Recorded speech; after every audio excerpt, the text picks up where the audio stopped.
This week, meet Kansas City's new tourism and convention chief, just as Kansas City picks up the pieces from its failed GOP convention bid.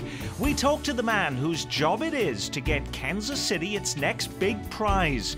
Also this week in our Reporter Roundtable, why are backers of the Missouri highway tax now promising more than $100 million for Kansas City streetcars if you vote yes?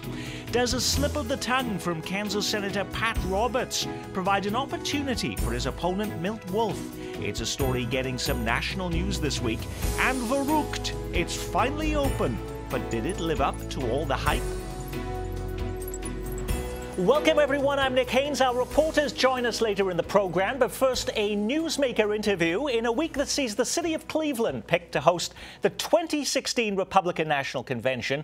We talk with the man who was hoping he would be presiding over that big party here in town, the brand spanking new chief of Kansas City's Convention and Visitors Association, Ronnie Burt, who is just closing in on 1 month on the job. He was picked to lead the agency after heading up sales for Destination DC, the supersized tourism body in Washington, D.C. Ronnie Burt, welcome to the program, and welcome to Kansas City after a month. Thank you. But this is the week again that Cleveland is picked for the Republican National Convention. 2 weeks ago, picking up the pieces after Kansas City is turned down and eliminated. Have you gotten over that blow?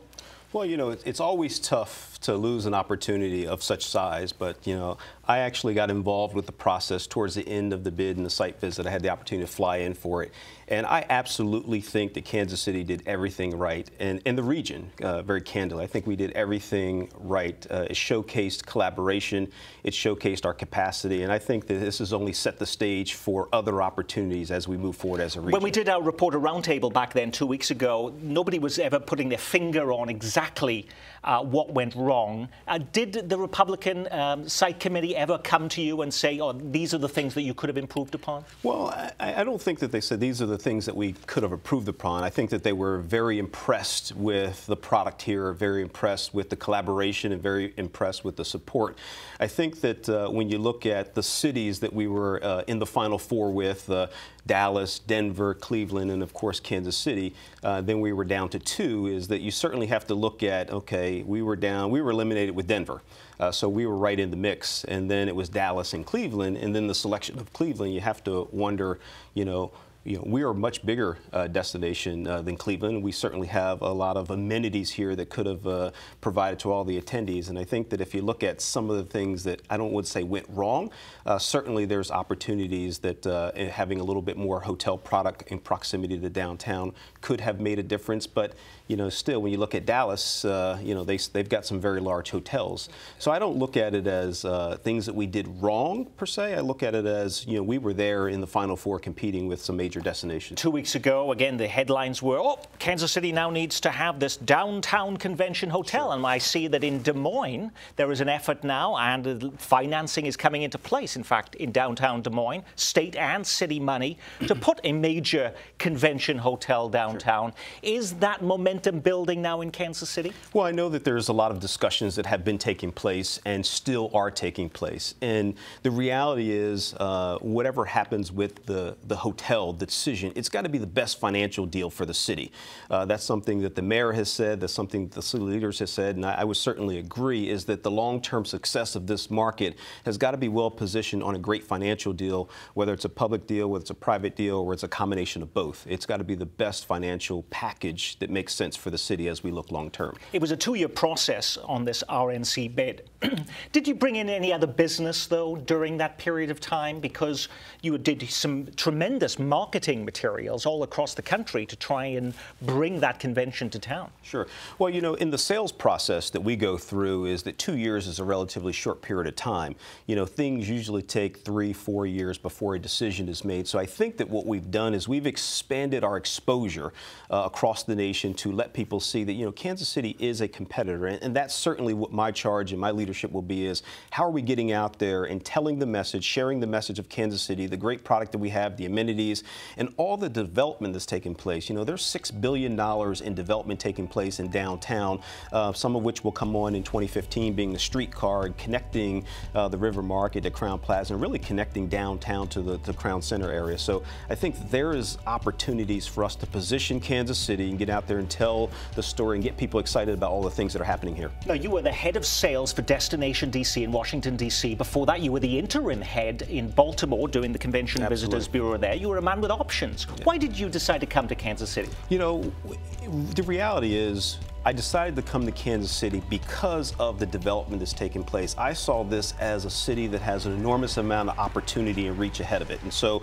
when I came, I had the opportunity to tour Sprint Center. I saw the Kauffman Center. I saw the residential life moving back into downtown, the investment that's being made into the streetcar.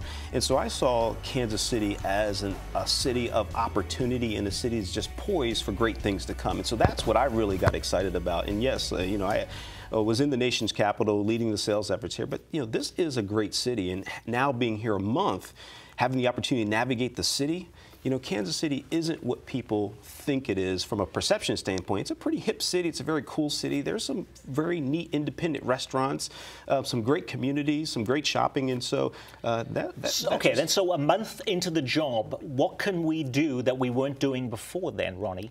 Sure. I think we can look at some of the programs that we currently have in place and figure out how we can leverage additional reach for them. So one of the things that I've already began talking about is we've had a very successful restaurant week. Now how can we make it even more successful by expanding the reach and maybe adding in a hotel component to it, maybe a retail component to it, and stretching that and marketing it regionally. So I think that looking at opportunities like that to enhance existing programs that we have, I think is where the opportunity is, as well as making sure that we are going after the right target markets for our convention business, which will be a priority focus for me, making sure that we got the right solicitation strategy in place and we're sitting in front of the customers one-on-one talking about how great Kansas City is and all the amenities and options there are. You were in Washington, D.C., which seems to be a much easier job, though, a much easier sell for visitors. Hey, Washington's got all of these assets. Much more tougher sell, don't you think, in Kansas City? Well, I would share that selling Washington, D.C. is not necessarily easy, and the perception is everybody wants to come to Washington, D.C., but that's not true. You know, Washington, D.C. isn't necessarily the most affordable destination in the country. We also have we had a lot of market force dynamics that made it more complex and strategic. So the congressional calendar in Washington drives an enormous amount of hotel occupancy, which made it very limited in where we had to strategically place business. So coming here to Kansas City, I look at the strategic approach of things that we can do and need to do, and really leveraging my experience in Washington to help, you know, catapult the city forward in focusing on our sales and for conventions. What are the negatives that Kansas City is facing that you have to overcome? Well, you know, I look at it as opportunities. I think every city has opportunities. So what I think we can do is tell the story about Kansas City from a different perspective. As I said, I think there are a lot of cool things here that we can do differently and tell the story. You know, there's great independent restaurants here. There's great shoppings. There's some great downtown living. And I think there's an opportunity to couple that message with the jazz and with the barbecue and really give the visitors, the external people, a snapshot of the holistic thing that Kansas City offers, including jazz, including barbecue, great independent restaurants. There's downtown life and the investment that's being made, the streetcar, and all the activity that's happening downtown.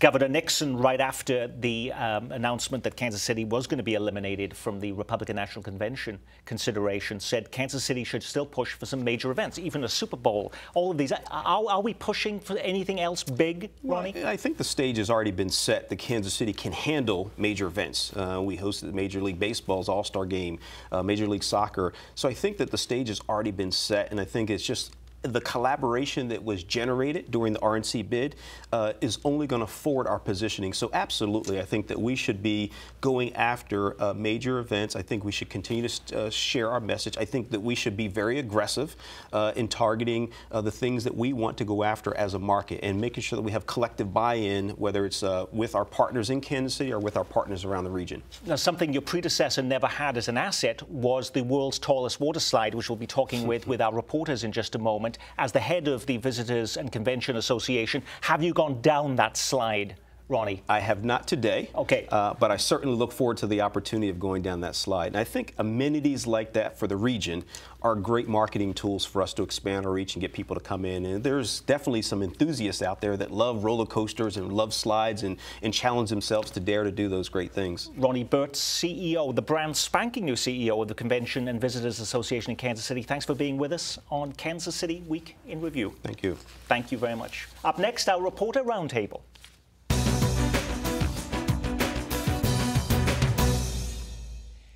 Will funneling more money to Kansas City's streetcar project make the 3/4-cent sales tax on the August ballot more palatable to area voters? While it's viewed as a tax for highways, that will largely fund a revamped I-70, including the addition of a third lane in both directions from Kansas City to St. Louis.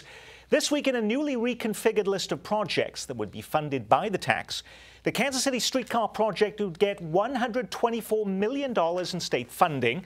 The streetcar project was always going to get some money, $32 million in fact, but why the abrupt change to boost the total by so much? To dissect that story and the rest of the week's news, the Star's Steve Kraske, the host of Up to Date on KCUR-FM, Star political reporter, columnist and blogger Dave Helling, and Garrett Hake of 41 Action News. So Garrett, why the big change there in the numbers? Well, this is a three-legged stool. The only way this project's going to work is if it gets all three funds from state, local, and federal, and there's a whole mix and matching of the pot that's going to continue until the last part of this, which will be the federal funding, gets locked in sometime this winter. Do they think somehow this is going to help voters, that it is going to help boost the tax here in Kansas City? Yes, Nick, a mad scramble here to get votes to pass this thing come August 5th. What you're seeing here is a great fear that a 1 3/4-cent tax increase, a sales tax increase, would be too much. There was an effort to shrink that number down to an even penny, to 1 cent. And to do that, you're increasing the amount of money going to the local streetcar system so that the ask to Kansas City voters for streetcars moves from, a penny down to a 1/4 cent. Okay, what Steve's talking about there, because it's not just the amount of money, that's not the only change, but there's a deal that would be struck. If you vote for the streetcar expansion, which is also on the ballot, residents in that area won't have to pay the full 1% sales tax increase to support them.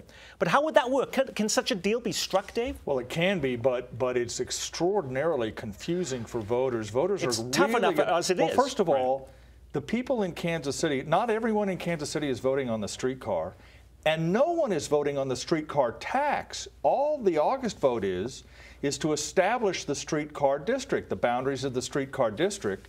Then there would be another vote in November. At the same time that the sales tax increase for Missouri roads is on the ballot. I've talked to enough people on both sides, really, of both issues, and they're terrified that voters won't be able to sort this out. And when voters can't figure something out, they tend to vote no. They'll just go in and vote no, let's just maintain the status quo. I think the biggest hurdle in the next 3 weeks for supporters of the Missouri tax and for the streetcar is to make their case as plain and as simple as possible to the people making their choices. Is there pandering going on all around the state at this point, or is there this effort only in Kansas City because they believe that this whole statewide campaign, this whole statewide vote is now dependent on the Kansas City vote? Well, there's always pandering going on everywhere here, but the effort being made and waged here in Kansas City is extraordinary, sweetening the pot with all kinds of local projects that would be funded by this new tax here. Again, what's behind this is a great fear that the 3/4-cent sales tax statewide is in trouble. Missourians, Nick, traditionally don't like to increase taxes for anything, much less the gasoline tax. They don't like toll roads. Here's a third shot, a third way to fund roads. They're very worried this thing's going to go down. This is starting out as a low information election, and that is going to change dramatically over the next month. If you live in the sort of proposed TDD area, you are going to be bombarded with messages on both sides of this over the next month. You've already seen the billboards start to go up. We've heard about the door knocking campaigns. The streetcar proponents have targeted very narrowly who will vote in this election, and it is, as Dave said, a small group. It's not even a citywide vote for the TDD, and there's going to be a bombardment of information to try to clear up all of this confusion. Yeah, I was talking to a supporter of the streetcar yesterday who said he believes it will take 6,000 votes, just 6,000 votes, to approve the district and then lead to the November election. So they're going to try and find 6,000 people that they can get to the polls within the boundary lanes of where the streetcar would go, and they think if they can do that, they can succeed. You know, one other wrinkle here, one other complication to get to Dave's point, this is very confusing. What's going to happen here, though, they've shrunk the streetcar tax to 1/4 cent, at least in the short term. But this is over a 10-year period, Nick. We don't know what might happen in year 4 or 6 or 8. Tens of millions of dollars more will be needed to keep that 1/4 cent sales tax at that level, as opposed to increasing it to fund what's needed to install this streetcar system down the road. And the biggest question mark in all of this is this federal funding, which has been talked about forever as though it was a sure thing, that if we build it, they will come model. And there is no guarantee of any specific dollar amount that would come from the federal government on this project. Okay, the Missouri transportation tax, by the way, we're going to have proponents and opponents of that tax debating the measure next week on this very program. Let's move to politics on the Kansas side now. I come back to Kansas every time I get an opponent. That slip of the tongue during a recent radio interview has become great campaign fodder for the man challenging Kansas Senator Pat Roberts, who is now using it front and center in a campaign onslaught. Tea Party candidate Milt Wolf is also picking up some national exposure because of Roberts' fumble. Pat Roberts, the senior senator from Kansas, having some trouble because he spends all of his time, essentially lives in Washington, stays on a friend's couch back home. His opponent is trying to make hay out of something Pat Roberts said on the radio that, oh boy, he wishes he could have back. Listen. You're not answering the question. Why don't you live here, though? Every time I get an opponent, every time I get a chance, I'm home. That's Senator Pat Roberts. He doesn't live in Kansas anymore. Now, Leawood radiologist Milt Wolf believes a lot is revealed in Roberts' slip of the tongue. But does it change the race's dynamic, Garrett? Probably not. This has been the same conversation that they've been having in this race since February. And residency issues can be kryptonite for senators. We saw that with Richard Lugar in Indiana. But Milton Wolf hasn't shown any ability to get on the radar with any other issue or any other differentiation from Pat Roberts so far. But he's getting national exposure on CNN for this issue. Well, he is. And clearly, Milt Wolf trying to light a spark here to get this very much of an underdog campaign up and rolling here in the final stretch run of this campaign. This is how Tea Party candidates typically win, Nick. They start low, no one's paying any attention, then suddenly people begin paying attention and they catch fire and move forward. Milton Wolf hopes that comment by Roberts ignites his campaign. You wrote a piece this week, Dave, talking about how Roberts is getting nervous, though. Yes, I spent a half an hour with Pat Roberts on the 4th of July interviewing him for a profile we're going to put in the paper in the next couple of weeks. He still struggles to answer the residency question. It's very clear, not just from that radio show, but even my conversation with him, that he hasn't really developed a sufficient answer to why he is so absent from the state traditionally between elections. So that is an issue. And as Steve points out, Tea Party candidates in other states have used this sort of last-minute momentum to overtake incumbents, and they are aided, Nick, by the current media environment in which the attention of the national media turns each primary date to whatever the next election is on the calendar. It was Eric Cantor, then it was Mississippi. It's going to be Kansas. There's going to be more attention paid to the Roberts race against Milton Wolf in the next 3 weeks by national media to try and identify, if possible, any trends relative to the Tea Party. That, too, plays to some degree into Milton Wolf's hands. So Pat Roberts is nervous. I've talked to people close to his campaign. They say his favorables are high. His name recognition is 100%. Everybody knows who Pat Roberts is. And yet, even in the polls that have been published, he's going 53, 54, 55%. That's enough to make him nervous. They don't think they're going to lose, but they're sweating a little. Milt Wolf is getting very frustrated, though, Steve, because Pat Roberts will not debate him. That's right. And we've tried to get him on this program to debate. You have on Up to Date. Yeah. In fact, Milt Wolf will be on this program because we're not going to deprive him of some limelight. So he will also be on this program next week to give him a chance. And we'll have him on Monday. Okay, he'll be on Monday on Up to Date at 11 o'clock. That's right. Okay. Yeah, Pat Roberts very much avoiding debates. I think probably because, Nick, he doesn't want a repeat of that misstep that he made that's getting so much national attention. Gary. And if I was advising Pat Roberts' campaign, I would tell him not to debate Milton Wolf. The best thing. Don't tell him that. Okay. The best thing he has going for him is that people don't take Milton Wolf seriously. The Facebook comments, the X-ray debacle. If you stand on stage next to a sitting senator, that bestows credibility on someone that the Roberts campaign would like to just deprive of any oxygen as a credible possible U.S. senator. Yeah. Pat Roberts, we must remember, is 78 years old, and I must say on the 4th of July he showed his age. I mean, I've known Pat Roberts since 1980 closely. I covered him in Washington. I've known him for many, many years. And like all of us, as you get a little bit older, it's harder to be quick. That's what happened in the radio show. That's what would likely happen in a debate. He's insisted, as you know, Nick, that all the Republicans on the ballot appear as part of a debate, which is a typical stalling strategy.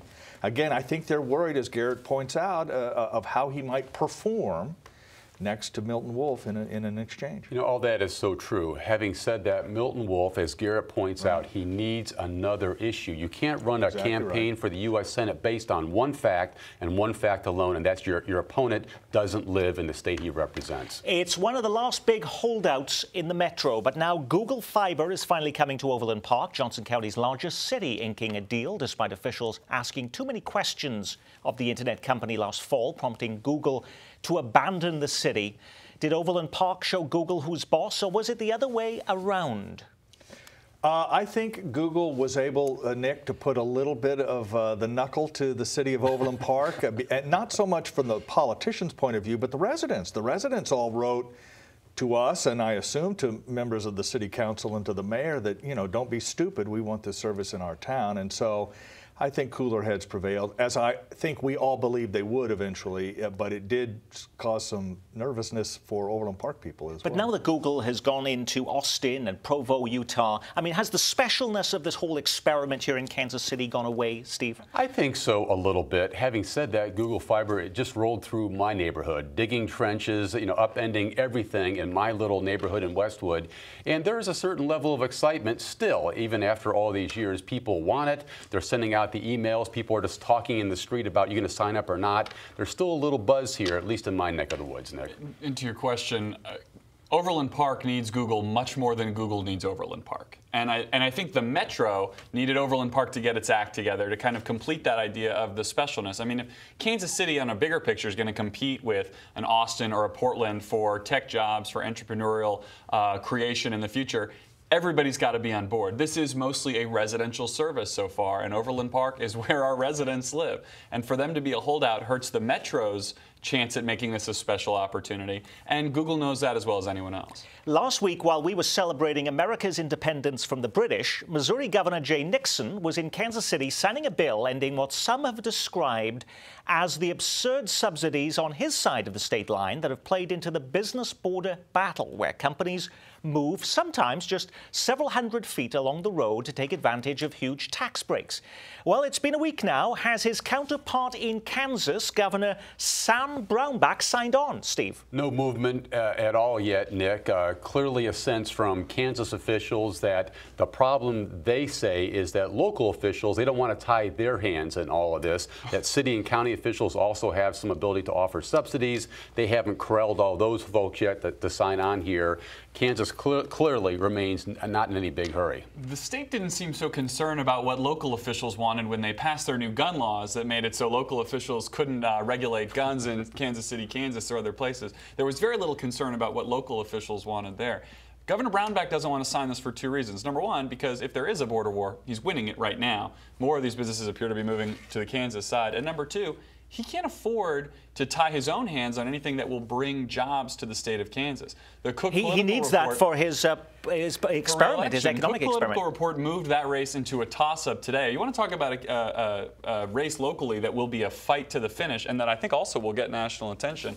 Sam Brownback will be fighting right down to the wire to keep his job, and bringing those jobs is part of it. How much weight do we put into the Cook political report analysis there of making it into a toss-up then, not Dave? much, because it's about 2 months late. I mean, I think most of the people on the ground have understood for a long time that this is a toss-up race, and maybe the national media is paying a little bit of attention to it. But let me just say briefly, I'm working on a story for the weekend on the convention, the attempt to lure the convention here, Nick. And you do get the sense from local people that they thought the bi-state cooperation that was part of that effort can be expanded to other things, including the border war. And while Jay Nixon and Sam Brownback fight over this issue, you do get the sense that local people are beginning to realize it's stupid and expensive and counterproductive, and there may be some pushback against both governors to say, hey, let's knock this off. We need to worry more about the entire region going forward. And we're pleased to report it's finally open. Having announced it would be ready for visitors on Memorial Day back in May, the world's tallest water slide at the Schlitterbahn Water Park in Kansas City, Kansas, opened to the public Thursday. And with it, reporters and camera crews from USA Today, The Today Show, The Travel Channel, NBC Nightly News, ESPN, and 41 Action News. How many things do we do in Kansas City that attracts that much national attention, Garrett? Not many. Maybe an all-star game every now and then. And a bad crime, of course. Yeah, the highway shooter and the all-star games are probably the last couple of things that brought this much outside attention to the city. I want to do it. I want to get out there and try it. Did it live up to all the hype after all of that, though? It seems to have. It got all that national exposure. They were, you have to book your ride on it by reservation. They've been sold out clean through from the reservations. They haven't had any problems yet. I mean, I think everyone involved is crossing their fingers that there aren't any problems with it after this extensive redesign, but much delayed, but it seems to be fitting the bill out there. And did you feel an obligation as a top Kansas City Star reporter to go down that slide? Well, first of all, I'm not a top reporter, but in the second place, no, I'm not. Now, I do know some politicians that would love to push Kraske down the slide. Okay, all right. Maybe without a raft. The new rafts. And Hague too, maybe. I don't know. The new rafts fit 3. We could go. Not with me and the 400-pound limit. All right. And that is our Week in Review. Our thanks to our news reviewers, keeping you up to date weekday mornings at 11 on KCUR-FM. Steve Kraske with Milt Wolf on Monday. And from 41 Action News, waterslide correspondent Garrett Haake. And if it's important in Kansas City, you know Dave Helling will be covering it for you at the Kansas City Star. I'm Nick Haynes from all of us here at KCPT. Thanks for spending part of your weekend with us.